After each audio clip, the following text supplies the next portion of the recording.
玄学自習室，每周一位玄學前輩講座，對話100位身心靈工作者。大家好，我是锦鯉。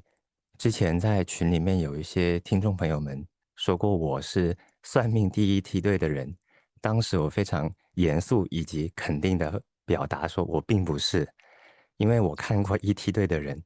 那一梯隊的人呢，這邊我先給大家介紹一位非常非常厲害的命理師，也是一位師姐，給大家展示一下她對生活以及對女性還有獨立等等話題發表一下她的看法。然後由於她是一位說粵語的朋友，所以待會我們這檔節目會是以粵語為背景的。如果對這一期節目你感興趣的話，我會做一份普通話版的一個文字稿，然後發送給您。那也就是今天會說粵語的朋友有福氣了，不會說粵語的朋友也會有福氣的，不過只是稍微等我一下，翻譯沒有那麼快。那我們今天就邀請到我們的簡師姐簡月妍，好嗎？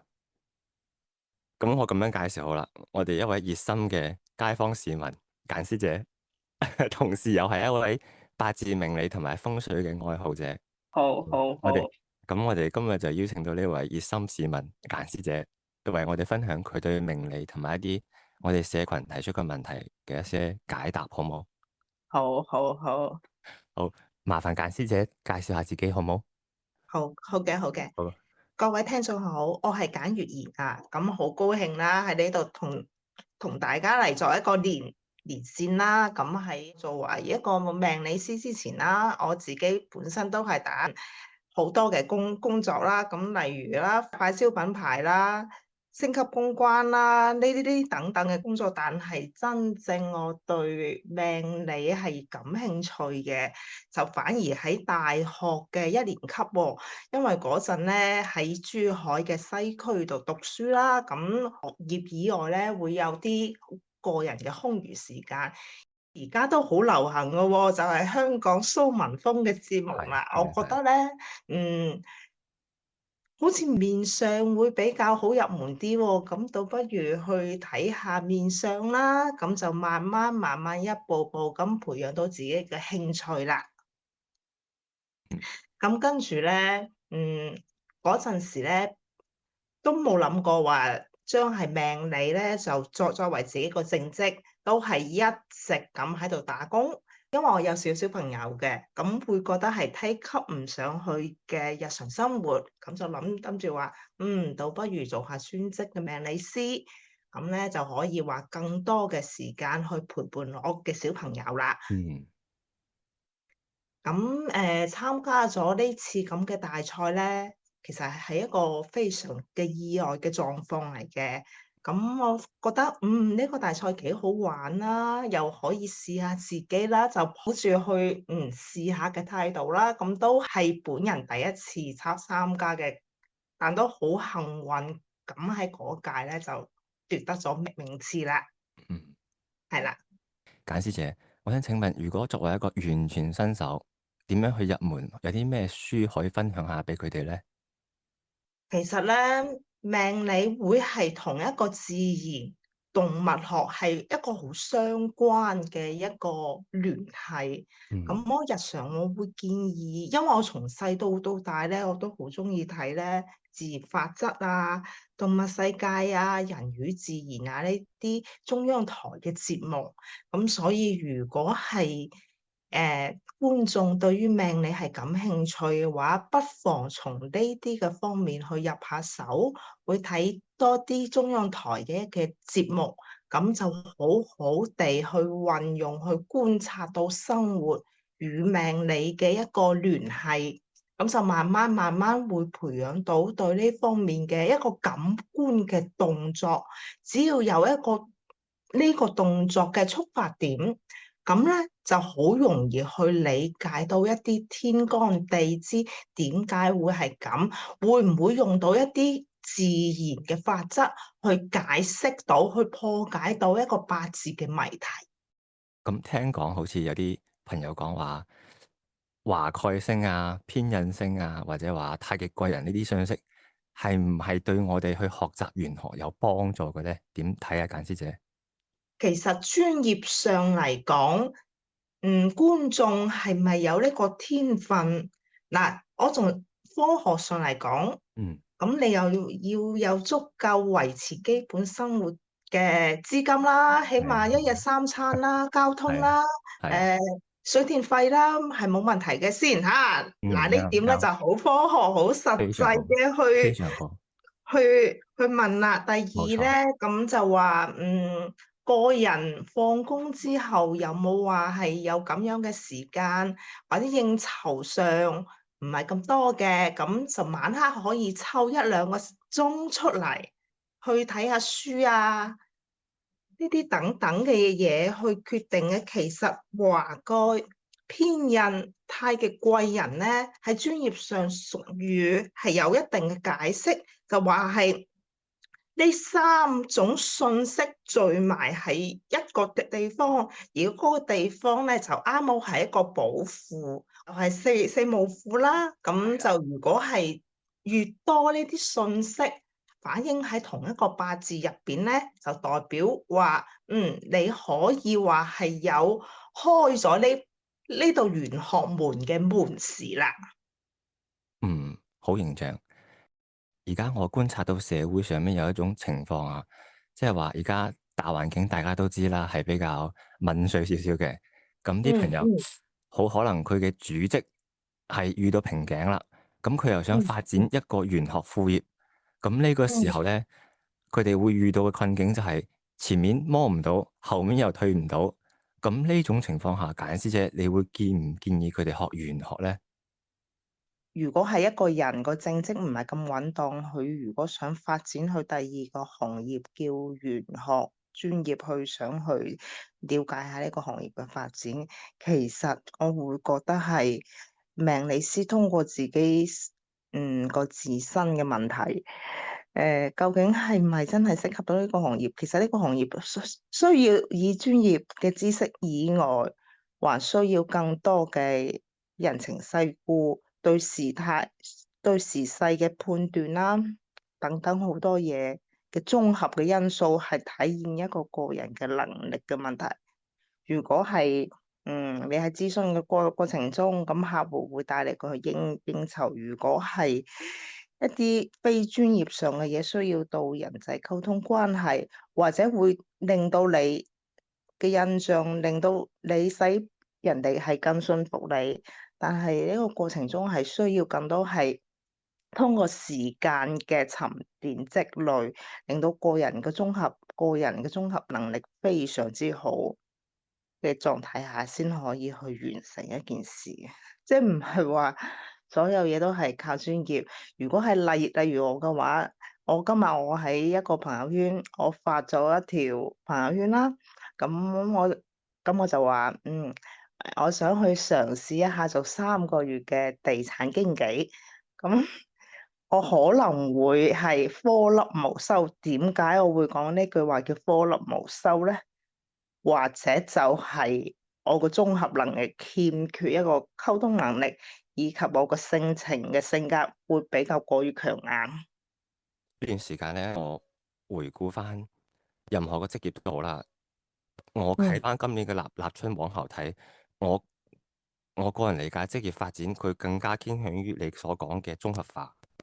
嗯，冇錯冇我錯。哋之前老生常談嘅叫做公司或者時代俾到自己嘅平台，我個人比較悲觀嚇，我覺得個時嗯代就好難俾到我哋相等嘅一個台級，同早10年嚟咁講啦。嗯嗯嗯嗯，如果呢個時候一位朋友要入行嘅話，我會覺得冇平台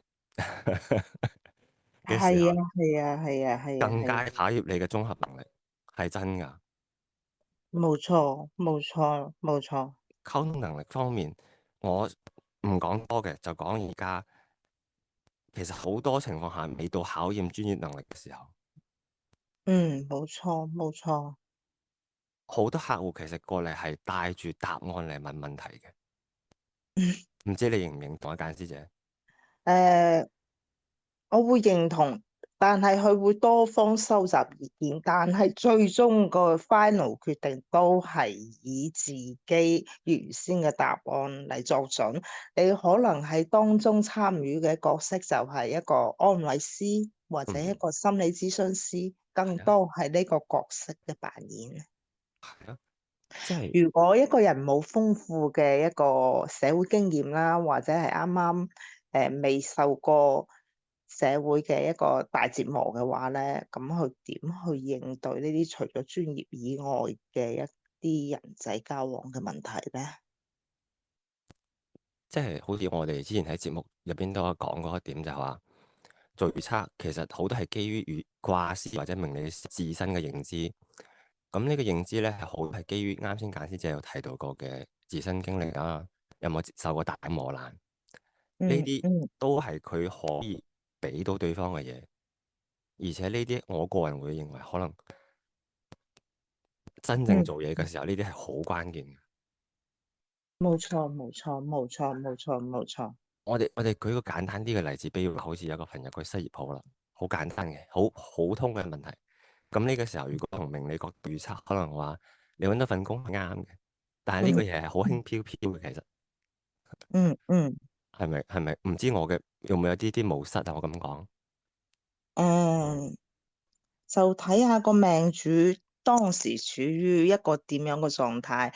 其實我今次嘅重慶之行，我認識咗一個好資深嘅律師，咁佢同我嗯講話喺平運之中，我嗯，哋唔好講衰運嚇，平係運之中自己做嘅任何決定，即係佢以一個律師嘅專業角度嚟回望佢之前嘅5年啦。咁佢話喺平穩之中，我做嘅任何一個決定都係錯嘅，即係以現在嘅時間點嚟推敲，回望過去5年個點，佢發現喺平穩之中所做嘅任何決定都係錯嘅，任何決策，哦，只要係話係要轉運嘅界點嘅，或者係半年3至6個月嘅時間，佢先會係確實咁認為自己佢會揾對咗人啦，諮詢啱嘅人啦。嗯哼我係10幾年前，我曾經聽過一位嘅師傅，佢喺廣州地區係好出名，但係佢而家個職業，佢係轉行咗做翻一個好資深嘅一個電視台嘅演員。嗯咁佢已經係離開咗呢個行業。曾經10幾年前，我曾經受過佢個啟發，佢曾經講過一句話，叫做救人容易救心難。我通過今次嘅重慶之行，我係切實會體會到呢句話係咩含義。好大嘅驚訝嘅，其實好多男命理師或者男風水師會借助自己嗰個專業喺度專門係博女命理女客戶嘅懵，啊，咁我會覺得我會成日聽到呢啲事，咁所以我覺得呢個行業除咗專業技術能力掂之外咧，就最個師德係好重要嘅，係啊，德行啊係啊。呢點，因為你講係啊，如果你想長期從事呢個行業嘅話，咁呢啲最基本上生活嘅錯真係唔可以去犯。佢其實就係利用自身叫偶像化嘅地位去獲得一啲唔對等嘅社會關係。咁呢啲唔對等嘅社會關係，好容易會令到一個人去迷失自我，去做一啲唔好咁道德嘅行為，冇錯，冇錯，冇錯。有少少偶像化咗。冇錯，冇錯，冇錯。呢啲對自己德行嘅守行啊，或者話啱先所講嘅叫溝通能力，其實都係真正要從事一個職業之前要考慮嘅事。冇錯，冇錯。所以係呢個行業越嚟越偏向於一個多功能啦，多功能嘅全方位個發展。特別而家係一個 App 嘅進步啦。嗯咁而家我時候坊間好多人，即係我睇小紅書都會話係去 research 啊，去輸入自己個四柱八字，然後去通過一啲最先進嘅 APP。去做一個個人命理嘅一個預測，其實咧，我唔可以話佢冇專業度，但係從我個角度嚟講，佢個專業度已經係可以去到40%。專業命理師嘅專業度去個最基本嘅限係70%，呢70%嘅準確度係一個最基本嘅一個標準線。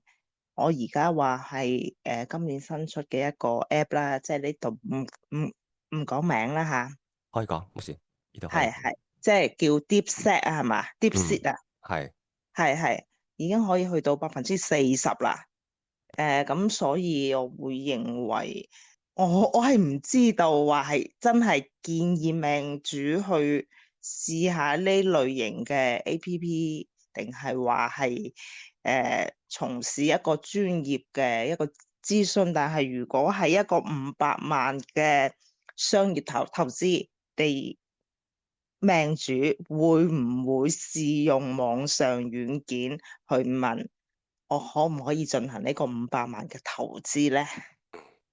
我重複下我嘅理解，即係話命主嘅需求其實唔一定要通過命嚟去解決啦，已經冇錯，冇錯，冇錯，即係多咗好多個維度去令到呢個職業面臨挑戰。冇錯，冇錯，冇錯。而且我呢排都好迷呢個軟件喺度，因為之前用 係嘛？係 GPT 嘛？嘅，係啊，之前用 GPT 多啲，哦哦哦但係 哦哦，GPT 係唔同嘅嘢啦嚇。我好發覺佢俾到嘅情緒價值更多，即係 DeepSeek 嗯嗯嗯嗯。呢一點令到所有與諮詢有關嘅行業都受到好大嘅衝擊。冇錯冇錯，基於而家淨係初型啦，我就先知道係人工智能應該係會分4級㗎。咁而家中國嘅技術應該係達到第二級，我相信喺10至到15年之內可以達到第3級啦。第4級當然係自主計算機有自主嘅思維能力啦。嗯哼。咁我琴晚就係睇咗一篇報道，話未來嘅計算機或者係7年以後，咁一啲人工智能嘅計算機已經可以智商達到145。145係咩程度呢？係愛因斯坦級嘅。咁人腦同埋電腦之間就係一個唔可以話係競爭關係啦。可以話一個協同式吧，咩叫鐵同式咧？協同式或者係一個輔助嘅功能。唔知你有冇用，即係點理解呢件事？我見到啲朋友佢利用咗呢個工具之後咩咧？佢嘅職業能力可以翻1倍以上，好誇張我覺得。嗯，效率高太多，我都唔知跟住落嚟會點變。包括我小朋友以後啦，我好似話有啲朋友話會而家學一門技術，咁到時候小朋友要繼續去做翻呢行咁樣。我覺得對於未來嘅職業發展同埋一個可能性，我都係覺得變動性太大啦，好難講啊！而家都我相信而家係一個好迷茫嘅時期，因為我近排嘅一個諮詢單，好多媽咪都會嚟揾命理師，係啊，就係問同樣嘅一個問題。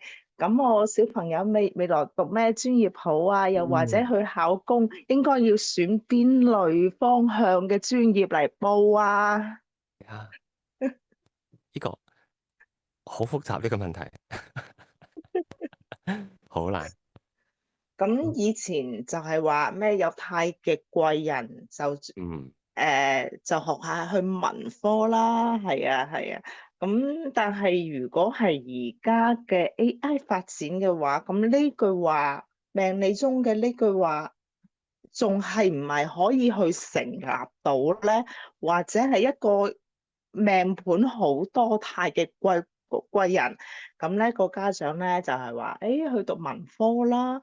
但係如果將來 AI 再發展嘅話，文科會唔會話揾到一份可以基本保障到生活支出嘅一份長期穩定嘅工作咧？大家都未知㗎喎。係啊，有冇可能好行翻啱先簡師姐你嗰位朋友所講嘅話？如果企喺而家呢個迷茫嘅大時代環境下，我哋做嘅預測好多都容易唔成立。冇錯，冇錯，冇錯。雖然話好似啱先你所講話叫做你睇到嘅太極拳係啱㗎，專業度都係啱，但係現實嘅變動會令到佢產生偏移，好可能話嗰個文科唔係嗰個文科。冇錯，冇錯，冇錯。咁所以而家應該係人類嘅一個對未來嘅一個迷茫嘅時期，咁可以係歸類為而家科技 AI 發展落，究竟可唔可以生存落去？依家人類嘅大問題係偏向於呢個，而唔係話我可以幾多錢，我幾時結婚，而係啦，係人類嘅生存問題。誒，咁樣其實有少少叫做宿命論啦，叫做即係外部嘅變動環境主宰咗我哋所有嘅行動。我稍微扭整少少先，畢竟我哋頻道要正向啲嘅。哦，好，好，好，因為好，因為好，我諗緊，你啱先都有講一個好好嘅建議，就係話喺呢啲叫平穩啦，我哋唔好話衰運啦，人類行成係啦，係啦，人類行行平運。平穩，人類行平穩嘅時候，少啲做選擇，係咪先？冇錯，冇錯。所以人當諮詢過後行平運嘅朋友咧，我都係會去建議佢，最好唔好作出任何重大嘅決定，老老實實去安安穩穩去打一份工，係啊，好天斬埋落雨柴。當平穩積累咗一定嘅儲蓄之後，或者當平運轉好運嘅過渡期間，你就會有一個對時態有一個新嘅睇法，或者會可以利用呢筆儲蓄去做你更加想做嘅事。啱先簡師姐講到嘅觀點，令我想了叫塞翁失馬，焉知非福。喺平穩嘅時候所捱嘅嗰啲苦，其實係好有價值嘅，係咪啊？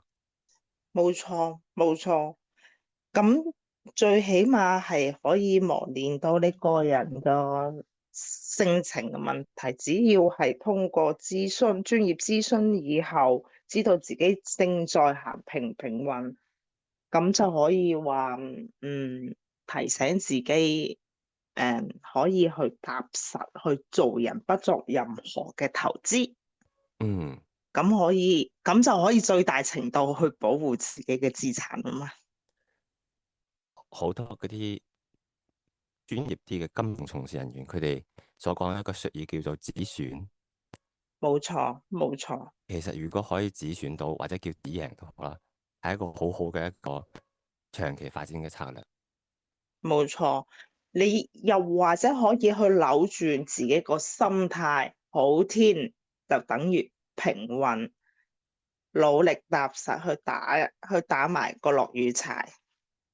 係啊，回到啱先呢個問題，嗰啲朋友如果主業唔係咁穩定嘅情況下，仲想去發展副業嘅話，我相信啱先我哋嘅對話或者我簡師姐嘅解答，係會俾到你一個之前冇諗到嘅嗰個方向嚟嘅。係啦，係啦，係啦，我可唔可以總結一下，就係話要穩定主業先？一定要揾到可以解決日常嘅一個基本消費嘅一個主業啦。而家我對未來20年，起碼未來20年對普通人嘅一個最誠懇嘅建議。哇，好似我哋而家下20年就要對抗 AI 就係、係咪啊？我哋對手唔係話其他同行啦，而係話一個 AI 咯。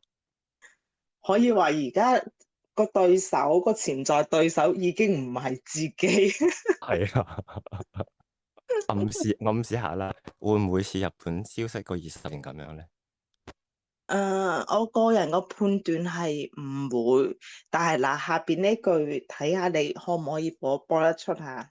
嗯，到咗2027年之後，如果自己嘅儲蓄量又或者個身體狀態係 OK 嘅話，基本上係後邊嘅人生係冇咩大問題。2027年係個拐點。係冇錯啦。我稍微總結一下，咁其實學習任何一門學業或者行業都好，喺啱啱進入嘅時期，其實都係好似大自然嘅常理咁樣，都係比較問碎少少嘅。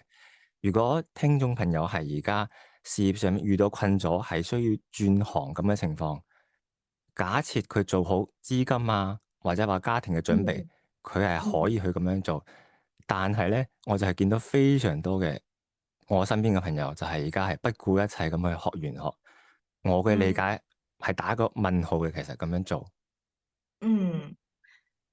如果日常生活朋友比較多啊，咁我哋個俗語咪都係話出門靠朋友嘅。係啊，咁如果係你嘅私人生活，你個交際係好廣泛嘅，其實嗯，如果係專職係做玄學都冇問題噶嘛，因為朋友幫襯啊嘛。非常好，好實際呢個係啱㗎，係非常非常啱。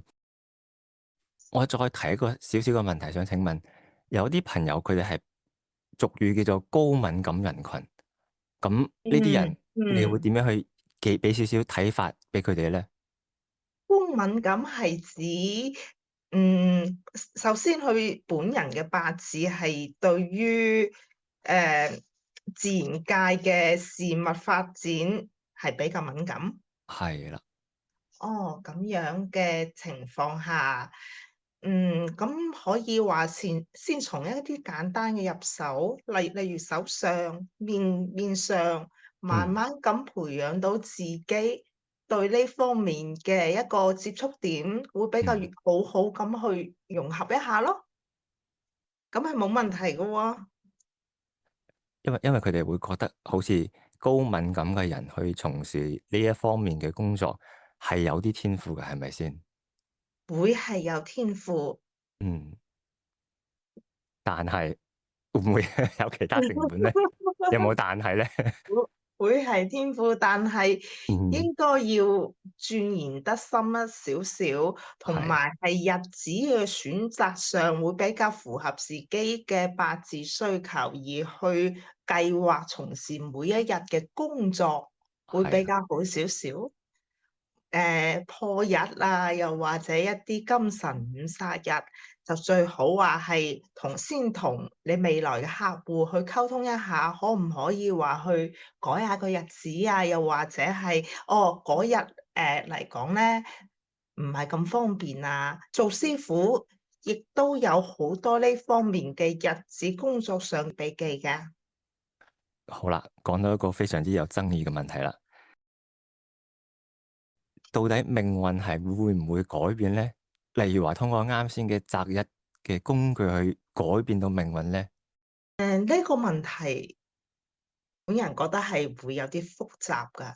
命運唔一定話嗱，全中國同年同月同日同時會出生好多人，但係唔可能每個人都係根據佢嘅八字都係一樣，唔可能每個人個命運係一樣嘅。咁專業嘅命理師就會通過佢嘅出生時間、佢個出生地以及具體到係幾時幾分去判斷呢個人將來嘅命運走勢，而唔係話全中國咁多人喺呢個時間段出生，佢所經歷嘅係一樣，其實唔係㗎。我試下詳述一下我嘅理解。其實我哋坊間或者話未學過命理嘅朋友們咧，佢哋覺得命運係一個紙咁樣，係完全唔會變，係一個靜態嘅嘢。可能係企喺我個人角度啊，命理係一個嗯運動係會變化嘅嘢。當啱先簡師姐提到嘅日子啊、地方啊，甚至精確到幾秒鐘，呢啲都係產生改變嘅因素，包括埋性，冇錯，係啦，包括埋我大家成日想講嘅叫做努力同埋選擇，係咪先？錯啦，冇錯啦。命運其實係一個動態嘅模式，係咪啊？冇錯啦，係根據咗你自身嘅八字啦、運勢啦，以及具體嘅出生時間、出生地，以及係有時更加係涉及到一啲出生嘅天氣嘅哇，對八字嘅影響，而作出不同嘅判定，唔係話係一成不變。可以加到咁細緻，出世嘅天氣都可以係嘛？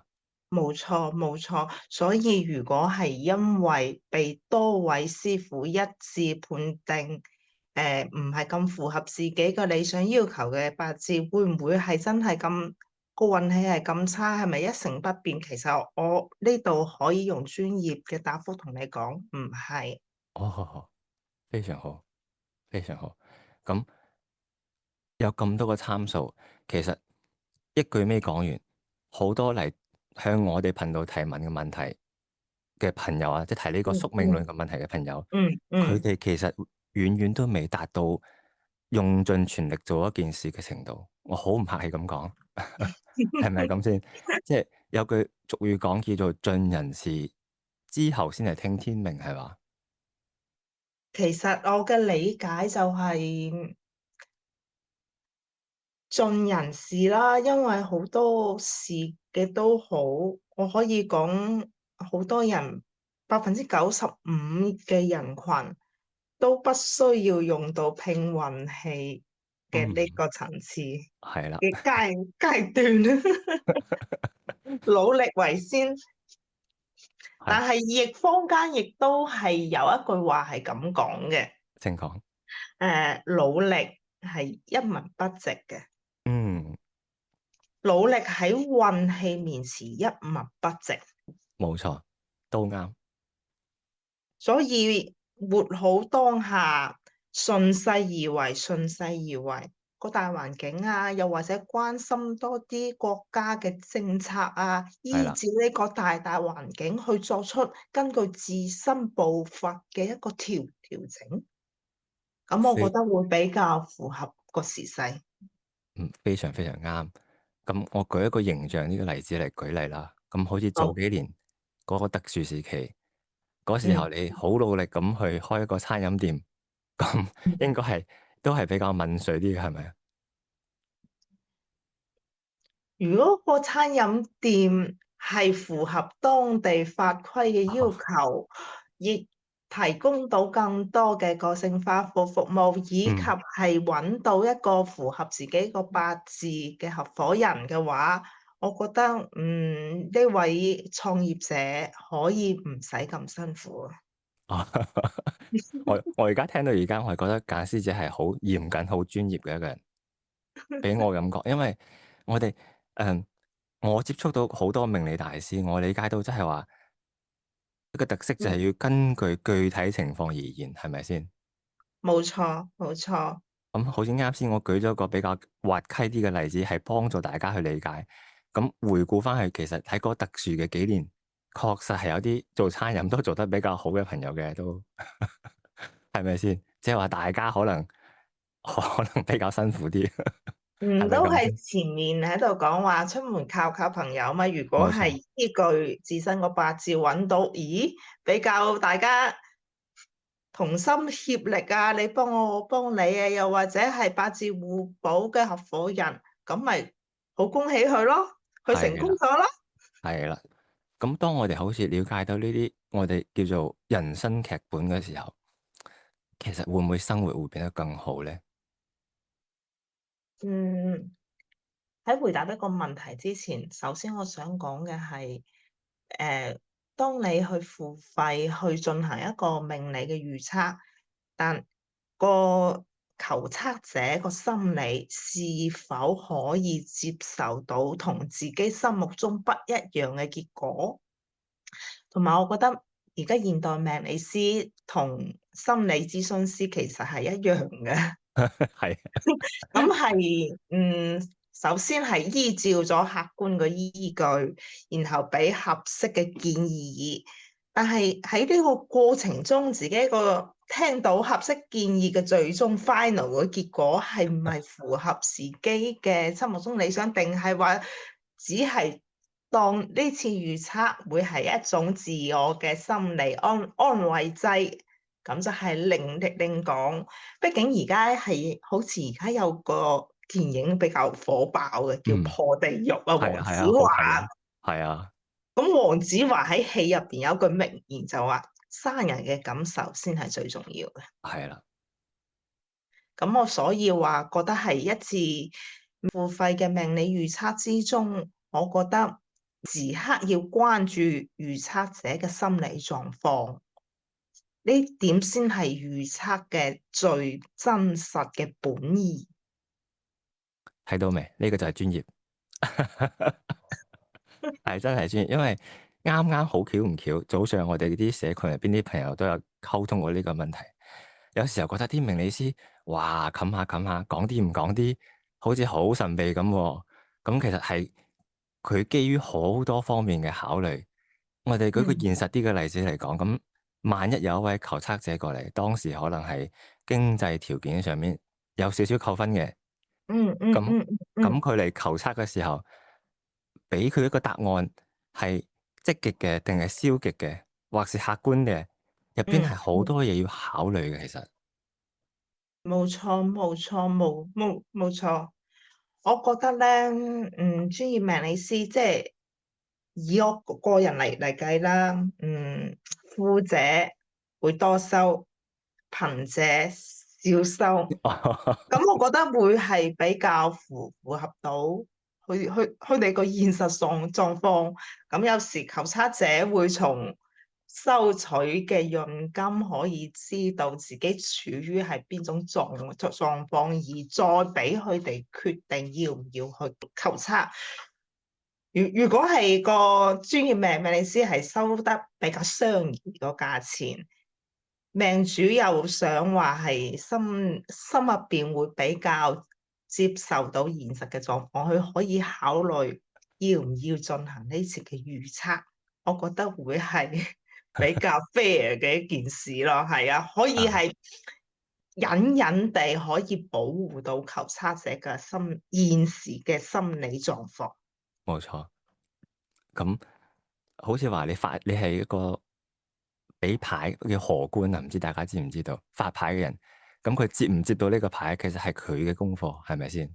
冇錯，冇錯，冇錯，要唔要接？係嗱，就好似打麻雀咁啊！你個八字就好似係嗰個自動洗牌機，你摸到啲咩牌係唔變噶嘛？你冇可能話推牌，誒呢副牌我唔打啦，只可以話係睇下自己應該打邊隻，要唔要上牌，要唔要降牌，會唔會話好專心打，會唔會揀到一個離洗手間比較近少少嘅位置？要唔要撩下隔離個靚女嚇？係係咁一撩咪自己分下神咯，或者知道自己好似呢副牌啊麻麻地，但係後邊個 friend 咦佢有信心打你呢副牌喎，咁倒不如靜靜雞細細聲，喂，你代我呢副牌嘅贏咗嘅，大家對分係咪？咁佢人生有好多種方法嘅，唔一定話選 A、B、C、D，其實後邊或者有 E、F、G 咧，係咪？係啦係啦，非常啱。咁你介唔介意，簡師姐，我請教下你，遇到最難搞嘅客係點樣嘅？其實咧，我覺得大家諮詢嘅係喺平等嘅位置，冇話真係好似合同講嘅話咩甲方嗯乙方。其實如果係覺得前期嘅溝通又或者唔暢順嘅，又或者係大家感覺唔係咁 match 嘅，又或者唔係一個比較合適嘅時機嘅話咧，我覺得呢件事可以押下後嘅，又或者係俾顧客再選多一次嘅機會，令到佢自行再選擇。所以未遇過好難搞嘅客係咪啊？係啦，係啦，係啦。咁因為大家都係好平等嘅，唔會話因為你係專業嘅命理師就高在上，我一定要聽你講嘅係咪？其實命主佢都有自行選擇個機會，咁又點解唔俾命主去自行選擇多一次咧？人人都有機會，路唔係淨係得 A、B、C、D，係咪？係啦，非常啱。咁呢點又係睇到專業啦。好似我就好驚遇到呢啲嘢，所以話我唔行到呢行，我只可以話我慢慢啲學呢啲，但係做專業其實都係有好長好長嘅距離嚟㗎。係啊，係啊，係係啊。講翻呢個從學習到職業命理師嘅呢個經歷，會唔會有啲命運中的提示，令到你選擇呢個行業咧？具體嘅有冇例子咧？嗯，我會覺得第一步啦，首先係以一個好自然嚟咁講啦，因為我有小朋友。第一，以科學上嚟講，我需要更多嘅時間去陪伴小朋友啦。哦，係咁啊。第二嘅話，如果係發現啦，自己嘅務庫會比較多少少嘅話，亦都可以去相關去首先去了解下呢一行嘅歷史啦，又或者睇下自己有冇興趣去坐得耐張凳嗯去睇下書，嗯。就係咁。係。關於個人嘅選擇部分，我哋啱先傾咗唔少啦。我哋又再傾一傾一啲大環境嘅方向，因為最近又有聽啲朋友仔講話九紫離火運，好似話對女性係有比較大嘅助力。咁呢個觀點就比較大，我就拋俾解師姐幫我解釋下，可唔可以？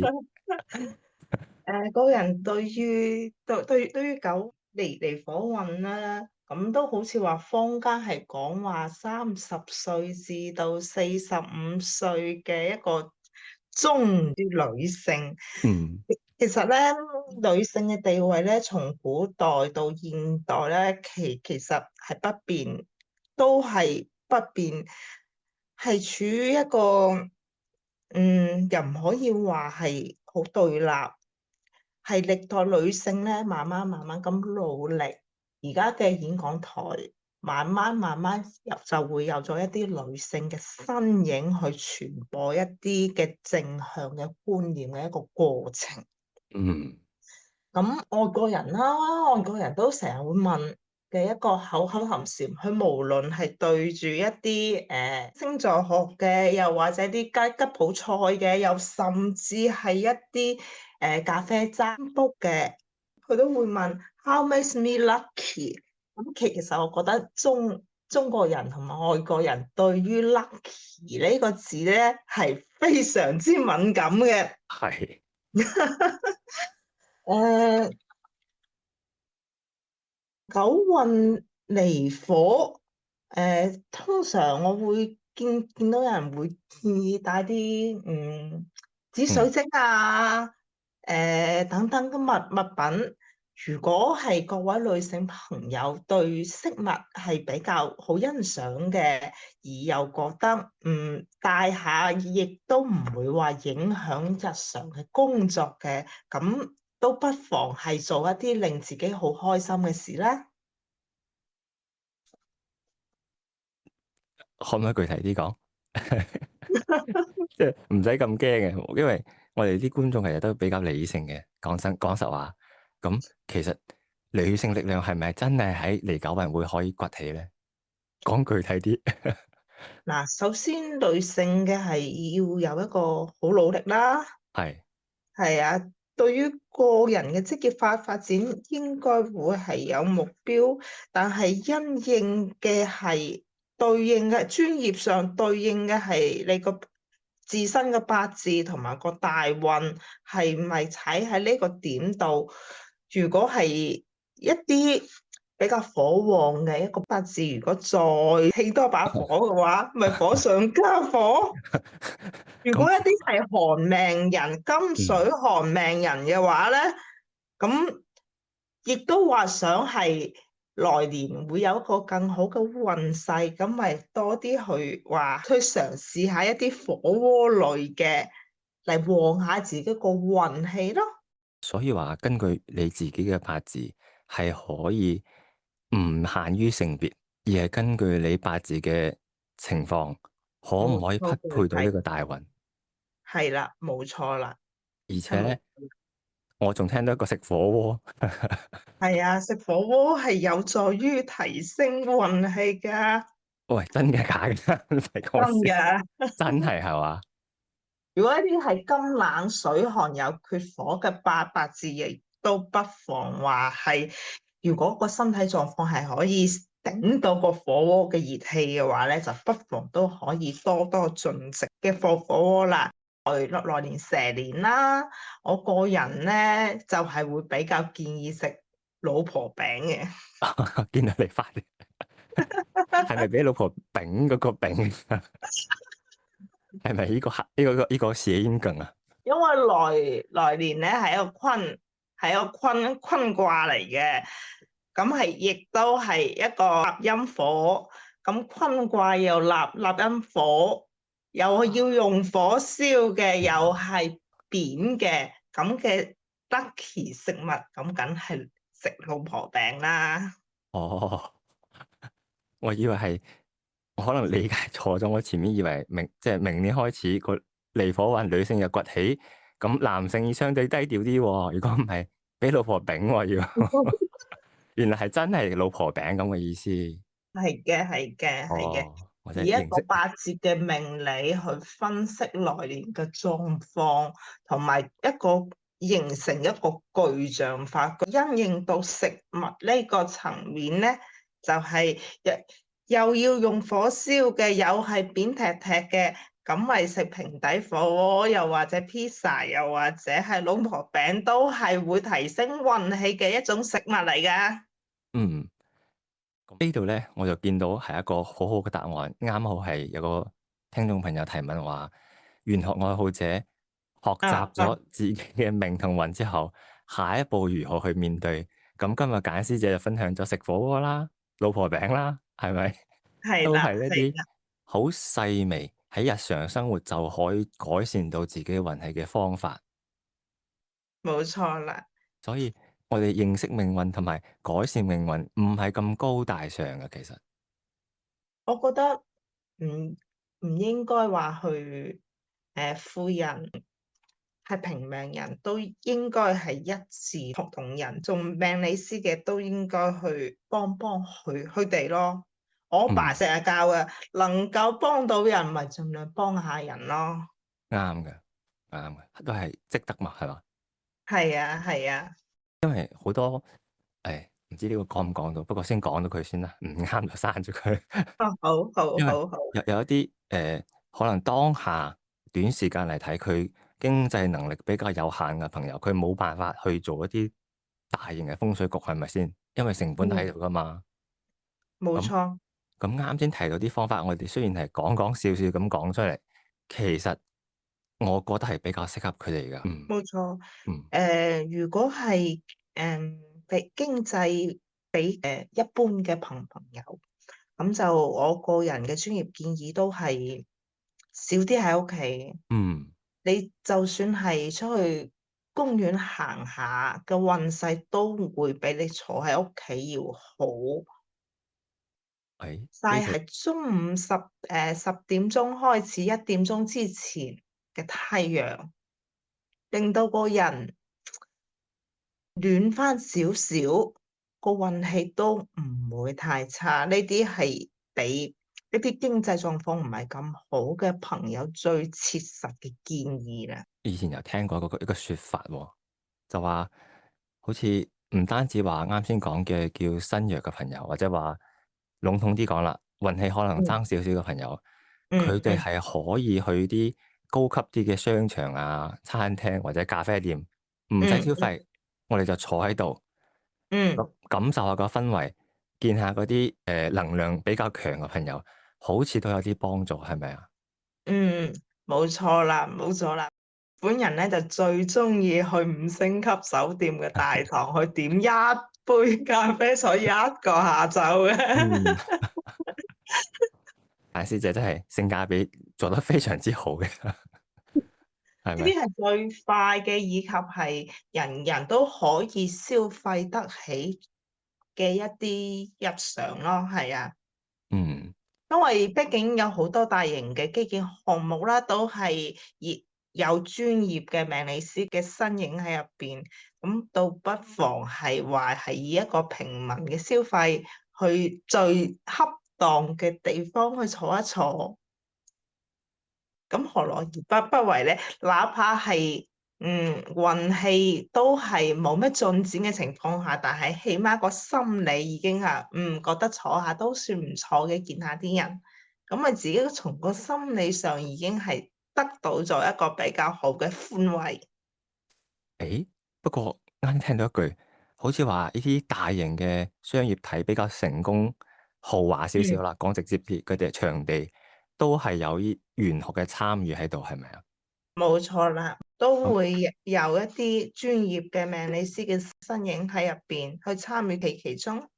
哇！我行到嗰度，我咪可以吸收到嗰啲能量，係咪？冇錯啦。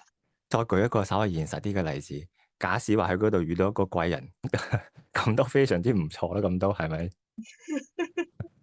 係呢個比較現實，都係嘅。冇錯。我想問一問，其實大環嗯境聽起身係要針對有具體男女，或者話叫你嘅八字命格都好啦。咁假設下有個女性想嚟創業，點樣去揾到自己啱 key 嘅朋友咧？啱先有講好多合夥嘅問題啊嘛。咁我諗下先。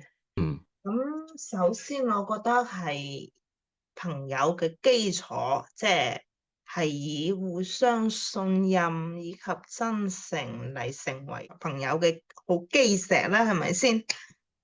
咁如果喺呢個基礎上，可以話係各人對雙方嘅利益可以作出係一個適當嘅讓步，呢個係第二點啦。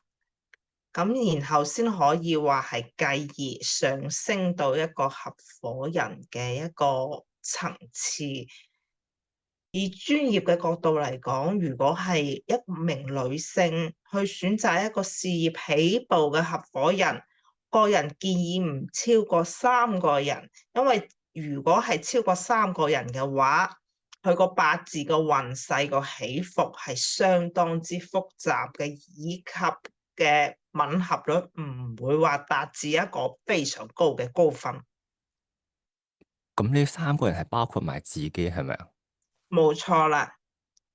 哇！好彩我哋頻道係3個人，好彩多一個就玩完啦，就係嘛？因為好似多個人就多嗰張嘴，咁再講難聽啲就多個利益角度啦，係咪？冇錯，冇錯。以及係啊，每個人嘅起伏個運勢唔會，當然可以係超過3個人，但係一個分值率就唔會話達到一個好高分嘅一個分值。所以話女性創業嘅話咧，可以先從人少少開始做起，從細從低微同埋具體嘅方法去做起，平衡好冇錯，風險同埋冇錯，收益。同埋選址好重要。咁開網店有冇選址呢個講法咧？開網店當然要，第一步肯定會適合選擇一個比較好嘅時間段哦，嚟開網店啦，就需係啦，要用到係擇日擇吉。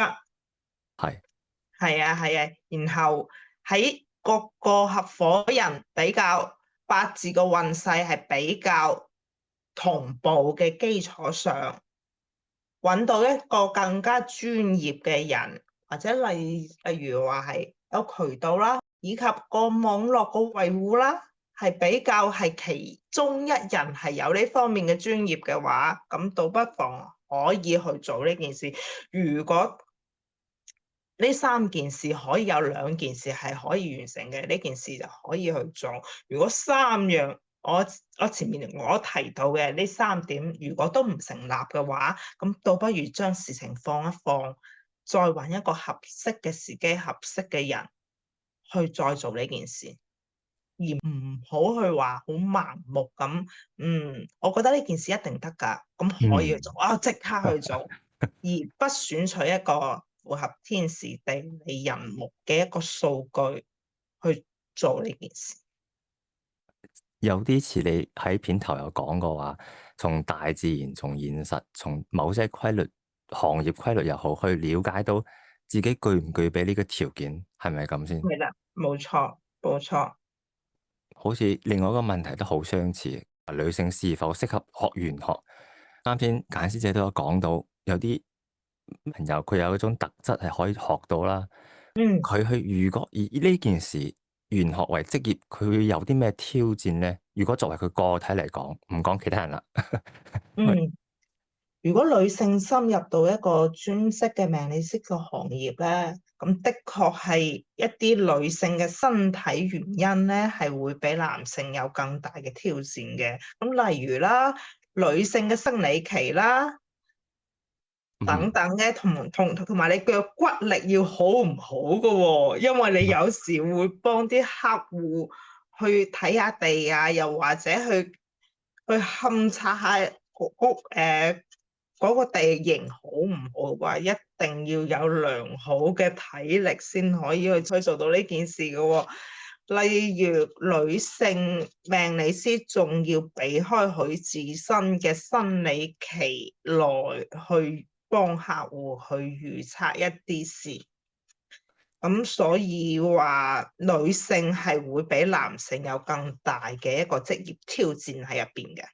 生理期係有影響噶嘛？係對情緒有影響啊？定係話玄學方面咧？係對客戶嘅尊重嗰方面。咁一個女性一個女性嘅專業嘅命理師唔會話係一個自身嘅生理期去睇客戶去擇吉㗎，係嘛？OK，同啱先嘅溝通入邊咧，我感覺到簡師姐除咗專業，仲有一點好大嘅特色就係好穩定。咩意思咧？即係面對到啱先所講嘅叫做可能係一啲生理上面嘅短板嘅時候，佢喺職業過程中都好似冇咩太大嘅俾到自己嘅壓力或者負能量啦，都一笑而過咁樣。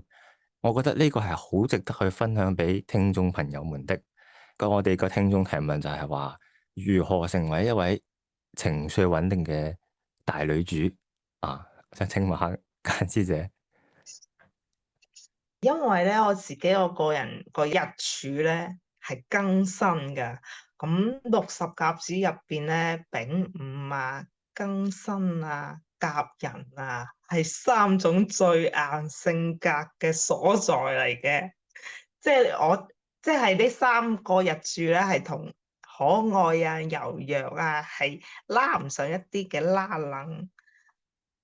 如果係做到情緒穩定嘅話，咁倒不妨喺風水嘅佈置上作為一個適合嘅調整啦。屋內佈置咧係柔和少少啦，又或者唔好用一啲強烈嘅對比色去對比，又或者係多用啲形狀比較柔和少少，唔好話有啲3800個異形設計嘅一啲嘅擺設品放喺屋企嘅話，我相信通過等等嘅風水去改善嘅話咧，會對女性嘅性格柔和會促進到一定嘅影響咯。哇，非常好，而且非常嘅具體。咁今次聽到呢啲方法嘅朋友們都係落落袋啦，快啲翻去睇睇自己屋企嘅擺件啊，或者話有啲乜嘢嘢係可以去調整嘅，從身邊眼睇到嘅細型嘅做到嘅嘢開始做起先，係咪先？冇錯，冇嗯，錯。如果係喺一定短嘅時間，個運勢係麻麻地嘅，又或者係運勢要再過多幾年先會有社會上嘅提升嘅話，倒不如話從一啲少少嘅風水嘅層面去改善下周邊嘅一個氛圍。如果係喺呢個氛圍之中，自己係覺得比較平和嘅，咁咪有一個好良好嘅心態去對應而家時下嘅一切嘅變化咯。嗯，自己嘅感受都係好有效嘅一個評估方式，係咪先？係，冇錯啦，冇錯啦。嗱，啊，我打個比方啦，咁一啲係比較出名嘅一個水晶擺件嘅品牌啦，佢會有啲杯啊，有啲係花樽啊，會有啲好三尖八角嘅面，又或者好似啲刺猬粒嘅話咧，就做出一個形狀嘅效果。其實咧，喺中國玄學上風水入邊咧，異樣嘅物體係會對女性下半部位嘅身體健康會出現一定嘅影響。我個人建議喺家居嘅擺設品嘅選擇，仲係會選擇一啲形狀係會比較唔好咁突出嘅，擺喺屋企會比較好啲啦。嗯，有咁呢啲比較啲就係一啲係，又唔使錢，亦都係係最簡單、最有效咁，可以係俾到建議俾各位嘅聽眾朋友。係啊，而且再具體，因為每個人嘅情況都唔同，八字又唔同，有需要嘅朋友係可以單獨去聯繫到揀師姐去做一個針對性嘅方案咁樣啦，唔係話所有人都啱㗎。最緊要係啱自己，係最冇錯，重要嘅。冇錯，有一啲比較尖鋭嘅問題，我唔知點問，應唔應該問？係，好好好。佢冇事，呢段可以刪嘅，冇事。佢話好。八字睇唔睇到小朋友？如果有，係咪一定要生？呢個問題我覺得有啲敏感，唔係咁好答。八字小朋友。係啊，佢話八字睇唔睇到會有小朋友呢件事。而家啲嗯妹妹仔佢哋係比較對生育呢件事係比較有壓力嘅，其實。嗯嗯。咁我覺解釋得咧，身為一個現代嘅女性，嗯，即係主流上嚟講咧，有先生有小朋友咧，係一個仲係而家呢個社會嘅主體潮流啦。但係，選擇以一個自己中意嘅寵物啊，又或者係一個 AI 嘅機器人啊，咁作為自己嘅重要家庭成員，我個人覺得未嘗不可，因為之前都提過啦，人生嘅道路唔止 ABCD，仲會有 EFG 嘅。對於係有冇小朋友，我會覺得呢個話題仲係交俾一個女性朋友去自己去選擇，比較適當啲咯。係啊，而唔係話交俾一個八字去去選擇冇呢件事。錯，冇錯。而家生活好多姿多彩，唔一定話要有小朋友先可以好開心、好快樂噶嘛。係啊，佢哋可能我都知道邊位朋友提呢個問題㗎啦嚇，我呢邊都隔空同佢講一下。可能佢面對到嘅壓力係職場有壓力啦，咁嗯可能對佢依個時期有 BB 係比較難度大啲嘅。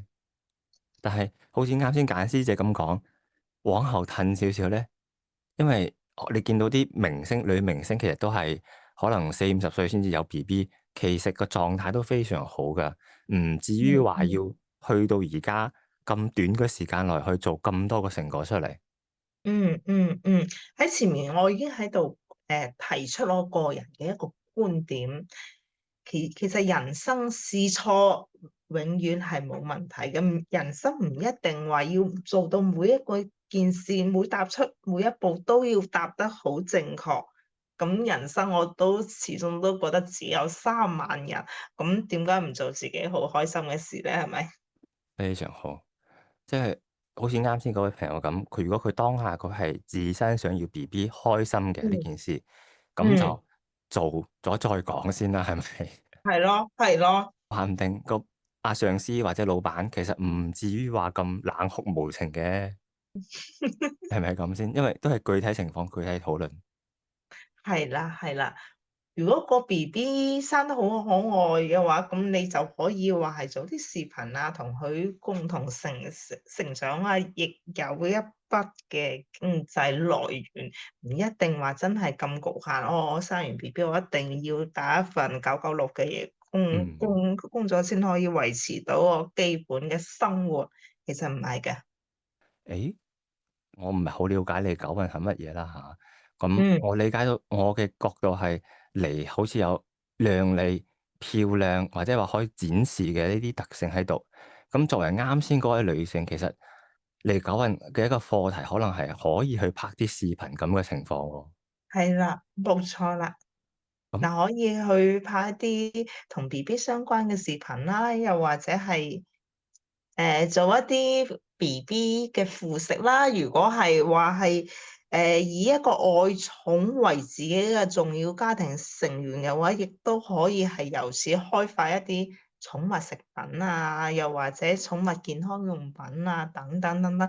我覺得女性喺現在而家相對開放嘅一個社會上，係有好多條路揀嘅，唔一定話真係局限於自己嘅所在嘅環境，又或者可以由一個專業嘅命理師去提出，睇下會唔會話佢個八字會因應而家現代嘅潮流，佢可以作出一個點樣嘅調整，又或者係嘗試係往邊一步係作為一個調整嘅方式。冇錯，咁我哋前面有啲朋友佢哋誤解咗一個主次嘅問題，可能佢哋會以為話：哇，嚟九運嚟咯喎，咁我條嗯條框框我就要按照嚟九運咁樣去行，咁樣好似有啲嗯。局限咗啲喎。我覺得所謂嘅九運係一概念性嘅嘢，我覺得嗯，自己條路想點行，係始終都係由自己去話事。命理師係唔應該係過多去插手一個求測者嘅一個真實嘅狀況，只可以話係我可以建議你A、B、C。求測者亦都可以話，我覺得你唔啱，我可以有 EFG 嘅。其實我比較係欣賞呢類型嘅客人會比較多少少。因為嗯自己求測者嘅感受先係最重要噶嘛，係咪？嗯，佢嘅感受即係話佢可唔可以攞好呢副牌？係啦，冇錯。咁相對而言，有一個又好具體嘅問題，嗰啲觀眾想問就係話，佢話月木身弱嘅女性往邊個方向發展更好？其實呢個情況下，好似佢又將自己框定係一個月木，或者話身弱，甚至話只係女性嘅呢個角度去理解到自己。簡師姐嘅思路，我理解嘅就係、肯定就有 EFG 係咪？啱先講完 係啦，ABC，係啦。咁呢度有少少學術嘅嘢，我覺得係非常之值得推崇嘅。你麻煩阿簡師姐講一講，對於話身弱呢件事，好多人問，哦，係好好好。咁發表下。咧，有聽眾朋友會提出啦，身弱葉木嘅問題啦，但係關於係身強身弱嘅一個講法，我相信咧，好多聽眾都係玄學嘅愛好者，亦都冇錯，會翻尋一啲網絡上嘅小文章會睇啦。咁係好多時候一入眼咧，就係話，甲咧就係一棵好大嘅大松樹，月咧就係一棵草啊。嗯，大樹咧就唔容易斬噶係啦，喎，但係係一啲草咧一踩就冧噶咯噃。係點算咧？其實咧，八字嘅一個思維唔可以話從一個單方面去睇嘅。咁咧，我個人個理解啦，嗱，我希望話係各位嘅聽眾朋友都可以聽得明我講乜嘢啦。嗱，我呢度就用一啲好通俗嘅説好，法，表述一下我自己個意見嚇。嗯嗯，咁咧，葉木咧，你可以會諗為係一個盆栽啦，你可以話有造型嘅盆栽係咪好彎彎曲曲嘅？咁咧，我哋個日常就為咗係個盆栽會生得靚啲，咁咧就會攞手嚟摸下佢個土係唔係乾。如果係實在係仲係有啲濕濕地嘅話咧，就應該要加微量嘅水。如果實在太乾咧，就直接將個盆栽浸喺一個大盆嗰度浸10分鐘，再拎出嚟。咁咧，我哋可以從呢個自然嘅現象，即係大家都可以 get 到，係好通俗嘅、好明嘅，係咪？係好形象。咁咧，乙木係需要一個微量嘅水去滋潤嘅。第二，從一個反面嚟咁計，乙木佢斬咗，咁點算啊？佢俾人踩親點算啊？冇用噶喎，咁咪係咪真係要當垃圾劈去垃圾桶咧？其實唔係。如果乙木喺一定嘅情況下，春天嘅乙木咪好亂嘅。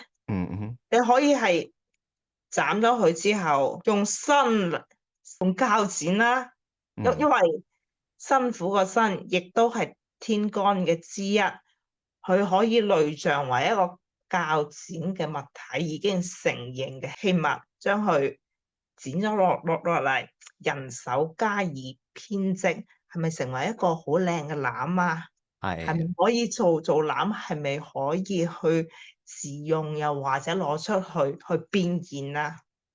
冇錯。其實我個人唔係話咁去推崇一句話，乙木身強我就必然會係好有用。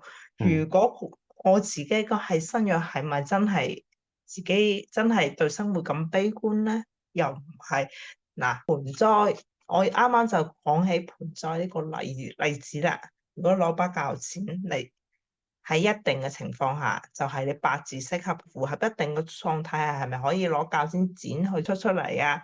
係咪可以將佢編織成籃啊？你擺放喺屋企好靚個噃，都係一樣係有用嘅。唔好話因為坊間一啲俗語話會覺得乙木冇咩用，其實呢個觀點係唔正確嘅。如果再更加專業嚟用深層次嘅結構嚟講，除咗八字大運之外，佢仲會有個隱形項叫做胎元、身宮、命宮，甚至係更加深入嘅唐宋理法入邊嘅納音呢一項，完全去解釋成個八字嘅一個生長環境。我攞好通俗嘅語言嚟講，佢話成個八字嘅一個喺自然界入邊嘅生長環境，究竟係適合啲乜嘢？其實喺我個理論知識入邊，冇話真係一定係身強有用，身弱係個人會平平穩穩。其實唔係呢回事嘅。我都想試下舉一個比較有意思嘅例子，去幫助大家理解到呢啲複雜嘅理論。我哋而家都靠近過年啦，係咪？喺廣東呢一 part 咧，有啲蝴蝶蘭喎，係咪？咁喺我哋過節之前，呢啲蝴蝶蘭係比較渺小，或者話叫做脆弱，甚至話好似啱先簡師姐咁講，生咗好多影響微觀嘅枝條。呢個時候，如果遇到把鉸剪，將佢剪得靚靚嘅，裝嘅土入邊都包裝得更加好，其實對於呢個蝴蝶蘭嚟講，唔係一件壞事咯。冇錯。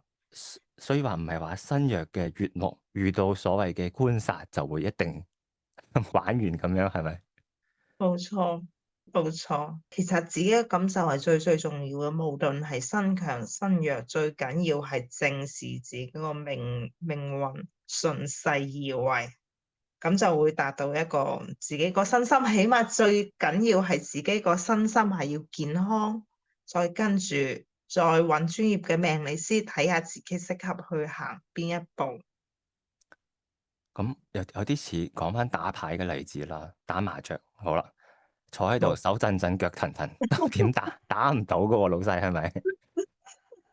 即係好似命理師喺隔籬同你講，喂，出呢張牌好喎，咁呢個時候你都出唔到牌，咁好多嘢都係冇辦法噶嘛，係咪先？最緊要都係自己啊。係啊，冇錯，包括埋never say never 係咪？冇錯，冇錯。其實，首先喺生活中咧，我俾女性朋友一個小建議，任何事先用科學邏輯去作一個解釋。如果科學邏輯上你連自己都說服唔到你自己嘅話，先去揾專業嘅命理師或者心理師去代為去替你哋去解答問題啦。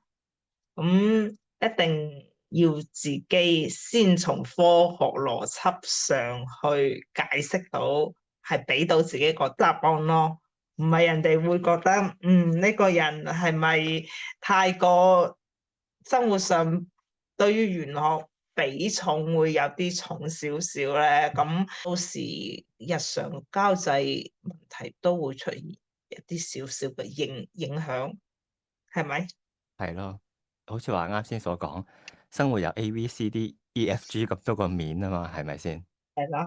包括埋女性創業，再講一句啦，如果而嗯。家有個人跑過嚟同你講話100%揾錢喎，咁呢件事就有少少要打個問號啦。其實咧，我都好老實同你講一句啊，命理測算已經有70%嘅準確率，已經係算好高啦。係啦，所以如果係遇到係話100%創業成功，你首先係以科學嘅邏輯啦、市場嘅理據啦，係啦，可以證明到一個係1%係非常之對嘅一句話。咁佢做唔做得到？如果佢做到嘅話，咁倒不如自己假設自己有100蚊啦，咁先用10蚊試下啦，係係咪？係啦，首先，我覺得人生只有300日，唔可以話俾自己係有遺憾咯。呢點係最重要嘅。同埋人試錯唔係一件好可恥嘅事。其實我哋唔知簡師姐有冇喺國內讀過書啦嚇。我覺得我理解嘅，我身邊嘅朋友都係對於試錯呢件事係比較介意嘅。其實人生最唔怕嘅就係去試錯，冇錯，因為我始終我都會覺得有個理論，喂，如果你後生嗰時候唔試下錯啊，唔多啲 experiences 啊，咁老咗我對住個孫，我點吹當年嘅水啊？係咪先？啱，又係啱，又係啱。唔係到時個孫問你，婆婆嫲嫲，咁你後生你有咩覺得好有趣嘅事？我覺得任何一個女性最悲哀嘅就係同自己個孫講話冇啊，我咪結咗婚咯，996上班翻工買菜掃地。咁你個人生，我覺得你同我個孫冇咩話題講咯。冇呢句話啲敏感下，我要稍微兜翻嚟少少，即係每個人有每個人嘅生活態度啦，係咪？咁如果有啲朋友佢就係中意996啊，翻屋企湊仔，或者話買衫，唔係，sorry，買菜煮飯，只要揾到佢中意嘅，咁呢個就係佢適合嘅生活態度。我相信呢個就係簡師姐想傳遞俾我哋嘅啦。冇錯冇係錯。人生冇絕對，最緊要就係啱自己，係咪先，簡師姐？冇錯冇錯。好，咁呢句話咧就我哋今日嘅結束語。非常感謝簡師姐今日上到我哋節目，為大家分享佢咁多年嘅命理又好，現實生活經驗又好，我相信一定會幫到我哋啲觀眾朋友，俾到佢哋好具體並且拓展佢哋 EFG 嘅思路。多謝簡師姐。好嘅好嘅好嘅。好，我哋今日就到今日先啦，唔該晒你。好好好好。好，咁我哋就差唔多啱好到時間。好嘅好嘅好，好嘅麻好嘅煩晒你，簡師姐。好嘅好嘅好嘅好好，我嘅。哋微信再溝通。